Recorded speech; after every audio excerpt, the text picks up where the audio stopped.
आणि यानंतर पावसासंदर्भातल्या काही महत्त्वाच्या अपडेट्सकडे वळूया।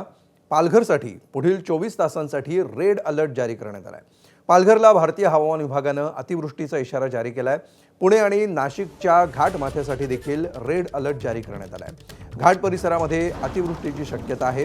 प्रवास करताना खबरदारी घ्या, भारतीय हवामान विभागानं हे आवाहन केलं आहे। मुंबई, ठाणे आणि रायगड या 3 जिल्ह्यांसाठी ऑरेंज अलर्ट जारी केला आहे। विदर्भामध्ये देखील विजांसह मुसळधार पावसाची शक्यता आहे। दरम्यान पालघरमधील एनडीआरएफचं पथक डहाणूमध्ये तैनात करण्यात येणार आहे। तर अंधेरी आणि वसईतील एनडीआरएफचं पथक तलासरीमध्ये दाखल झालंय आणि मदत कार्यासाठी कार्यरत झालंय।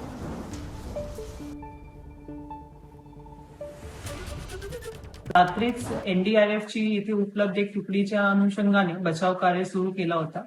त्यासोबतच सकाळी एक एनडीआरएफची तुकडी ऍडिशनली आपल्या जिल्ह्याला उपलब्ध करून देण्यात आलेली आहे आणि ती तलासरी आणि डहाणू दोन्हीकडे एक एक एनडीआरएफची तुकडीच्या मदतीने तसेच स्थानिक प्रशासनाच्या मदतीने बचाव कार्य सुरू आहे। आपले जे 2 धरण आहेत डहाणू तलासरीमध्ये तुळजे आणि धामणी दोन्ही धरणामध्ये मोठ्या प्रमाणात